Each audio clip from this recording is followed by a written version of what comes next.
बिल्कुल जीरो से शुरुआत करेंगे और सिस्टमेटिक ढंग से आगे बढ़ते चलेंगे। उससे पहले 2 मिनट का समय हम लेंगे जिसमें आप लोगों को बता देते हैं कि यदि आप इस समय तैयारी की प्लानिंग कर रहे हैं 2024 और 25 के लिए, तो 23% का फ्लैट डिस्काउंट नए साल के उपलक्ष्य में लाया गया है। और MK लाइव हमारा रेफर कोड है। अनअकैडमी पर किसी भी प्रकार के सब्सक्रिप्शन में आप हमारे रेफर कोड को यूज कर सकते हैं, MK लाइव। कोई भी UPSC, SSC, IIT, मेडिकल, सब जगह पर इस सब्सक्रिप्शन के माध्यम से आप 10% डिस्काउंट प्राप्त कर सकते हैं। हाय एवरीवन, UPSC की प्रिपरेशन से जुड़ने वाले प्रत्येक विद्यार्थी इस वीडियो को जरूर देखें, सुने, ताकि वह अपनी तैयारी के दौरान यह गलती ना करे। मैं देखता हूं कि कई सारे बहुत अच्छे विद्यार्थी, मतलब जिनका मैं कहूंगा कि सिलेक्शन तो गारंटेड होना ही चाहिए और उनकी सिस्टम में जरूरत है, वे कई बार तैयारी में एक ऐसा रास्ता अख्तियार कर लेते हैं, अपना लेते हैं, जो कि भयानक परिणाम लेकर आ जाता है। और उसमें उनका दोष कम है क्योंकि भीड़ तंत्र है। ज्यादा लोग जिनको फॉलो कर रहे हैं वह भी उन्हीं के साथ उस भीड़ तंत्र का हिस्सा बन जाता है, जिसमें मैं बस 2 बड़ी बातों की ओर आप लोगों का इशारा ध्यान आकर्षित करना चाहता हूं। पहला, PhD करने की प्रवृत्ति से। जैसे मैं अगर आपको एक बात बताऊं कि आजकल इकोनॉमिक्स में और पॉलिटी में, इन दोनों ही जगह पर मैं देखता हूं कि बहुत सारे जानकार, इकोनॉमिक्स के बहुत अच्छे जानकार, कई बार विद्यार्थियों को SLR, CRR, in banking systems के अतिरिक्त भी जो बैंकिंग सिस्टम में बेसल में टियर 1, टियर 2, फिर उसकी पेचीदा बातें और न जाने उससे जुड़े हुए कई सारे मैथमेटिकल कंसेप्ट समझाने पर बहुत दबाव देते हैं। पहली बार स्टूडेंट को काफी अच्छा लगता है कि बहुत बढ़िया, अच्छा लगा, नई बात पता चली।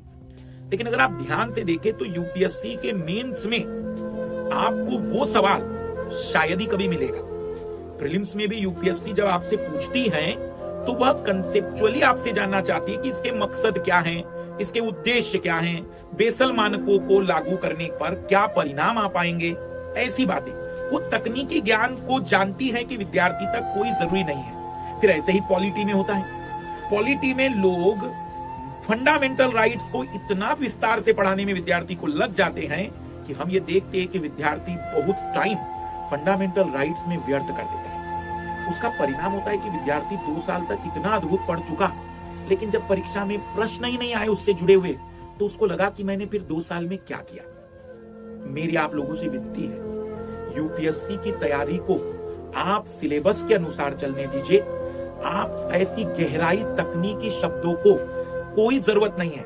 आप अगर प्रीवियस ईयर के क्वेश्चन देखेंगे, न केवल ऑब्जेक्टिव बल्कि सब्जेक्टिव भी, तो आपको महसूस होगा कि वास्तविक रूप में इन विषयों में UPSC आपसे केवल ये उम्मीद करती है कि आप उनके उद्देश्य, उसके परिणाम और उसकी आवश्यकताओं को कितना समझते हैं। और दूसरी, एक ही किताब एक विषय पर पढ़िए। एक विषय पर कई किताबें पढ़ने से कोई लाभ नहीं होने वाला, बल्कि आपका बर्डन बढ़ेगा। आप रिवीजन प्रॉपर नहीं कर पाओगे, सब्जेक्ट बाकी पूरे नहीं कर पाओगे, 2 साल की तैयारी में भी अधूरापन लगेगा। कई सारे हैं इंस्टीट्यूट जो जी भर के थैला भरकर मटेरियल दे देंगे, जिससे आपको लगेगा कि आपको 2-2.5 लाख रुपए जो लिए गए थे वो वसूल हो गए हैं।